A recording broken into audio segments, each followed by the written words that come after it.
What's up, family? This is your man, not your boy, Go Black to Africa. So, I have a brother here that I found is quite interesting. A brother I have known for a while that he is from Benin, Benin. here in Ghana. And he has an interesting story that he's going to share about Benin. But what brought you to Ghana?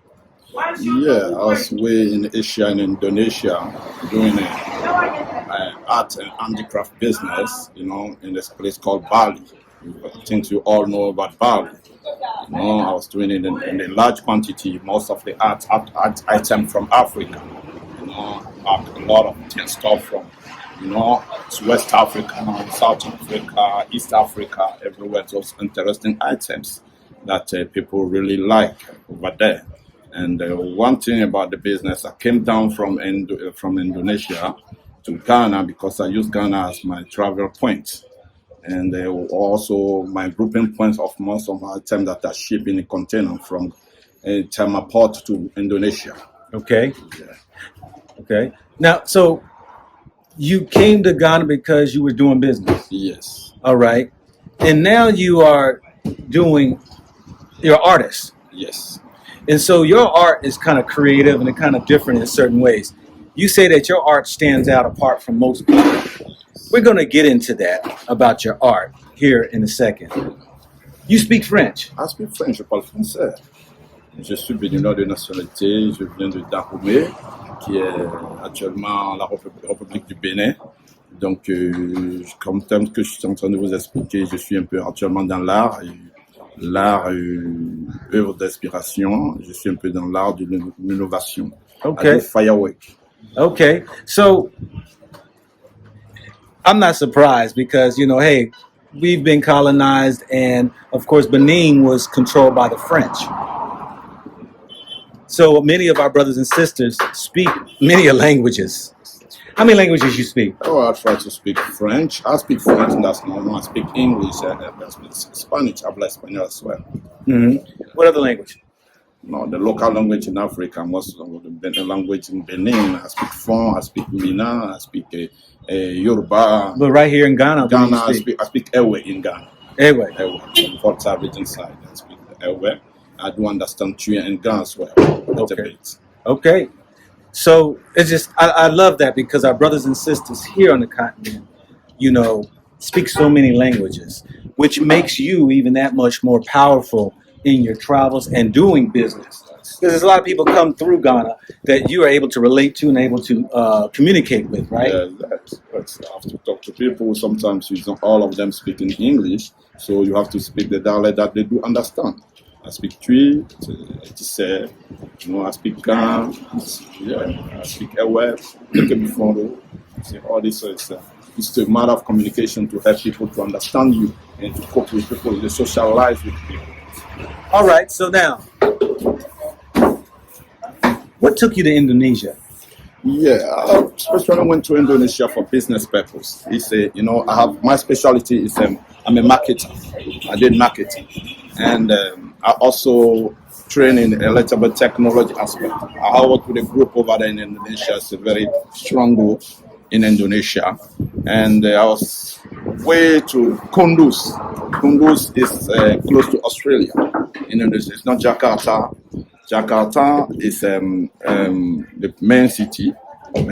Went to Central Java, from Central Java to Kunduz, which is a little bit like a test city in Indonesia. Then I was doing my professional work in Kunduz, whereby from the organized business purpose, I have to come to Bali, which is in the Central Java.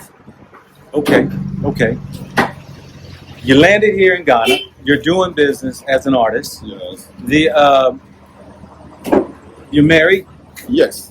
I'm married. I have 4 children. He has 4 beautiful children too. Yeah. Very beautiful family. Him, his wife, and his children. I have 2 girls and 2 boys. Yeah. And me and him, we've talked business, haven't we? Yeah. And we've talked about how you can even elevate yourself to other levels That's it. in a different mindset than what maybe you have seen, right? Yeah, my brother advised me a lot in terms of business and how to take things in life. You know, we have in life you have somebody to give you the reality, the main idea, and somebody to boost you with what you have to do. You know, most of the time we don't have that opportunity. And I met my brother, go back to Africa. It's a very good brother for me. He advised me a lot and give me more life, which is a God-felt fact. That's the fact that we have to follow in life to grow. You know, each of everyone in Africa, sometimes we think that somebody have to help you and give you money. No, somebody have to give you what you need to hear and what you need to do so that you can grow. That's very important.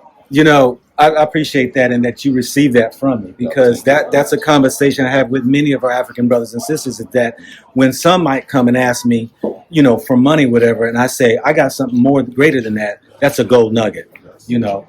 But anyway, you're here, Ghana, and you actually caught my attention that me and you can do business. Yes. Something that you rarely see, I haven't even seen often. But let's pick up this first item here. It's a craft that you have that you deal with a machine and a laser that will create such work like this into all different materials. This happened to be wood, and this right here, you did this right here. It's the Sankofa Bird. Yeah, that's, you know, we are in Ghana, and we as with a small experience that we have with our brothers over there living in America and overseas. They are black, but they know that they are definitely from somewhere. Yeah. It is Africa. So in Ghana here, I really appreciate these people having a meaningful symbols that they call it Anglican symbols. So I came to Ghana, I realized that people love this particular Anglican symbols. So I work with the wood and different items, you know, to illustrate what they really mean. Some people see it as a Chinese language when it's come to different one, but this particular one, we call it a Sankofa here in Ghana, which means back to your roots. And I incorporate the Sankofa is normally bird with egg. It's still going back to its roots. You can see it's clear. Yeah. But I incorporate the Africa that because Africa is our motherland. They go back to your roots. For most of our black people over there and for our black people in the world, they know that Africa is their motherland. So they go back to Africa. That means we reflect here clearly with the Sankofa is go back to your roots, which is Africa. Africa, your motherland. Now, you know, it never struck me. And I know I've heard Sankofa and going back to your roots. It just never dawned on me, the connection in what I'm doing and my desire to have people go back to their roots. And when I say go back to Africa, that's the very thing I've been saying. Yeah. But for some reason, it just channeled in my spirit at the time. And I said, you know, I want to embrace this and also bring it in as my logo with adding a twist. I like how he put on there, typically the bird, but you put the Africa in the middle of its body as though it's going back to Africa, you know. And me and him is going to connect, and we're going to do some business. And, we're going to get on and find out really how you all, who he's going to show that this Sankofa, really there's a spiritual dimension, a meaning deep within that is calling a lot of people back to Africa. Yes. And that why is it that Ghana is the central area, the focus that many people want to come back to, and that's that spirit of Sankofa. Yes. That the motherland is calling us back. Now, in saying that, you know, because his craft that he does, you know, it's the interesting thing that I found was that, you know, bring these up right here, that you got several things that you do, like you have, what is this meaning right here? Yes. Except God, we call it here Tinyami. Tinyami is, as I told you, it's one of the Anglican symbols. And Ghana have a way that they put it, and I really love it. You know, I work all around Africa, most of these West African countries, but I realized that Ghana have a typical one that they put into value, and it's going all over the world. Because people see it sometimes as a Chinese language, because it's a symbol, but the meaning here is pure spiritual. Except God. Except God. God. So you can see it here. Yeah, that's beautiful. Now that is a Ghanaian symbol. Symbols. It's called Andinkran symbol. People think it's Chinese. Yeah, because when you see the writing, you can see it. But that's not Chinese. That's not Chinese, please. That is a Pure African symbols come from Ghana. We call Andinkran symbols. I went all over West Africa, all over Africa, and I can realize that people don't have it here except Ghana. Except Ghana. Now, you know, you have shared also that you can do and put type of different types of work on seashells, on leather, on bottles, on plastic, anything that you can imagine a little bit strong. You can write anything on it. We can write your name. We can customize it. We can personalize it for you in a different aspect. You know, we have a small experience here from a work that we do for people in the US. You know, let me show you. This is a personalized work coming straight from Ghana, from my workshop. Yeah, and it's kind of hard to see. There's a little, and its depth, it's carved in the wood. Yeah. And so Peninsula is a restaurant in the US. You can check and cross-check it. You know, that was a company or a restaurant you did work for them. Yeah, I did work for them. I do a lot of things for them. I do spoons and, you know, wood spoons. I do, you know, a glass cover. I do a lot of things that you can do.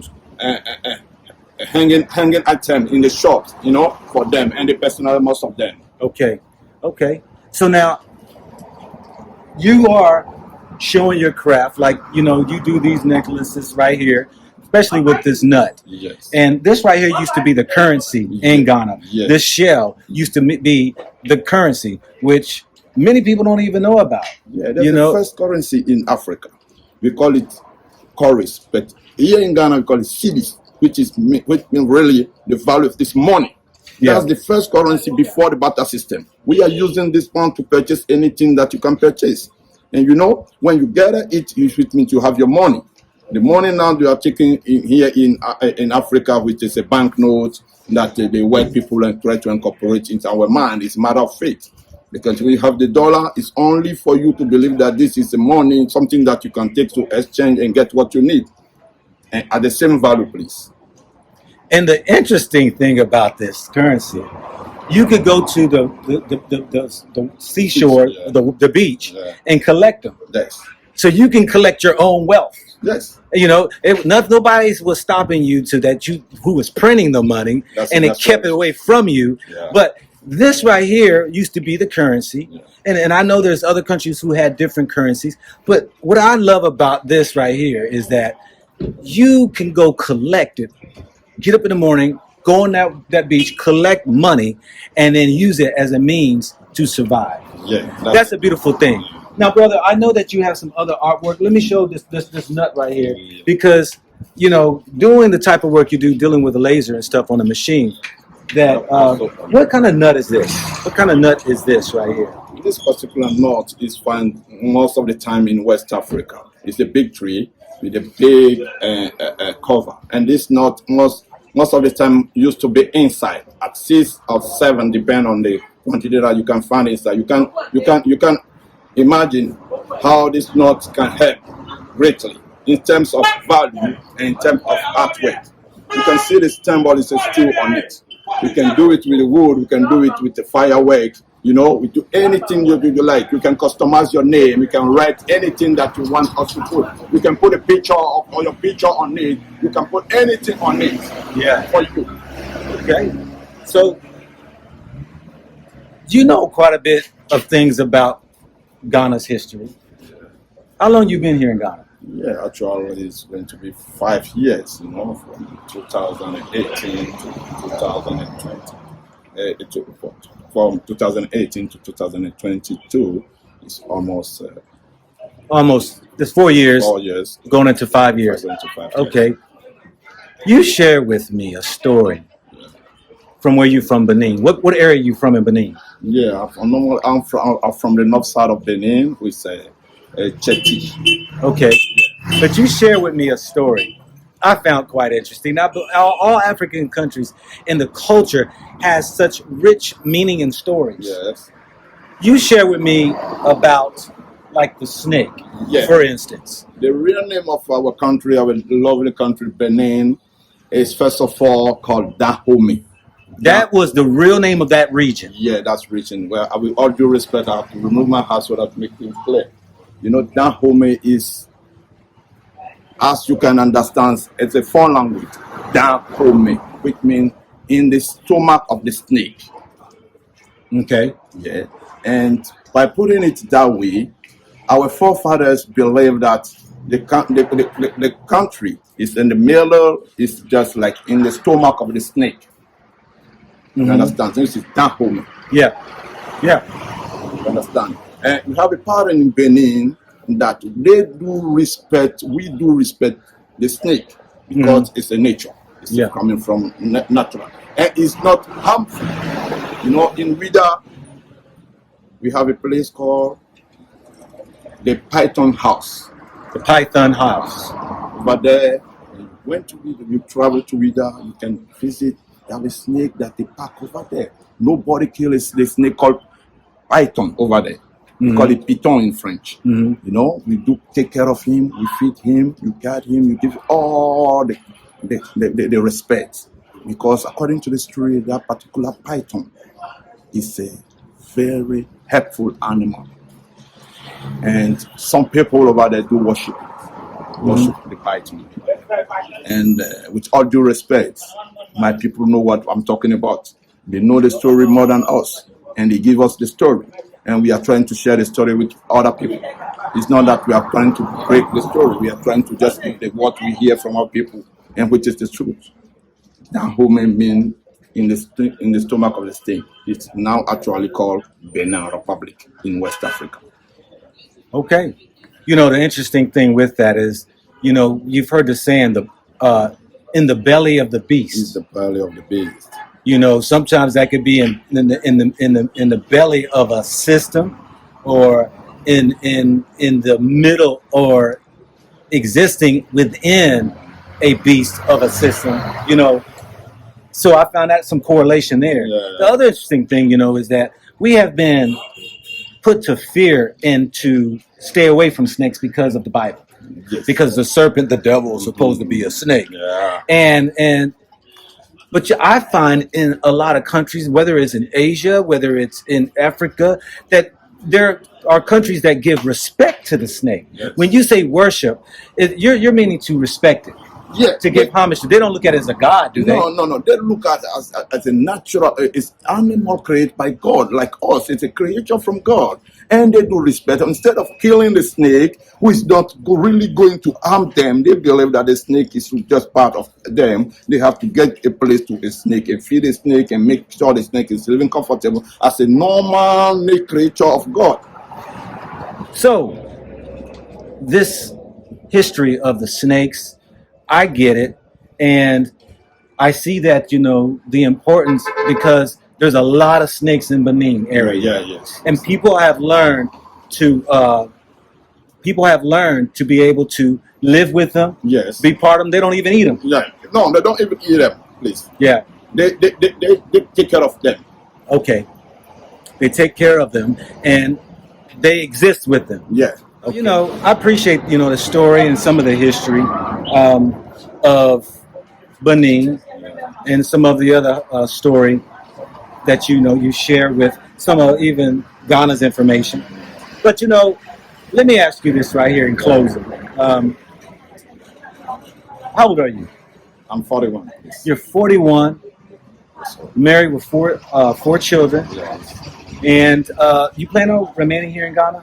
No, I told you that it's because of business that I learned in Ghana, because I use Ghana as my gateway.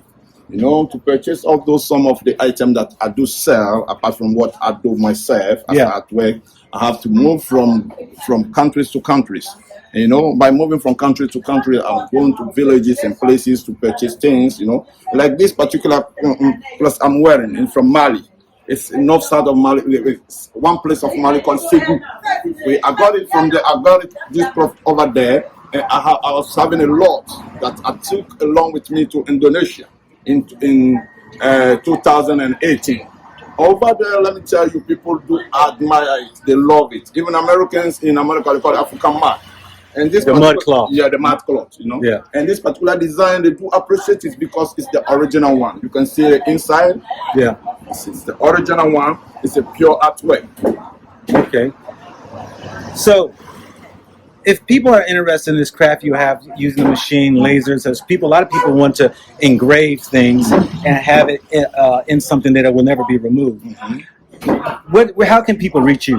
Yeah, they can get in touch with me directly. Let me release the number. Yeah. Yeah. +2333 504 555 042.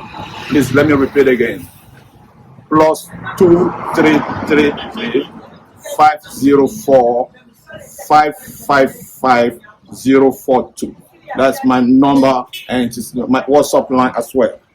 Okay. But you have Email address? any email address? Yeah, I have an email address. That's O_company with COMPENY 1. It's Y, not I. Okay. Y1 at yahoo.fr. Okay, I'll put that in the description. Yeah. Okay. Well, I appreciate you, my brother. Yeah. And Africa. I really love it. yeah, you know. And until we see each other again, because this is your man, not your boy. This is your man called Abdul Kader Akapu. Thank you. not your boy. That's it. Go black to Africa. That's All right. it.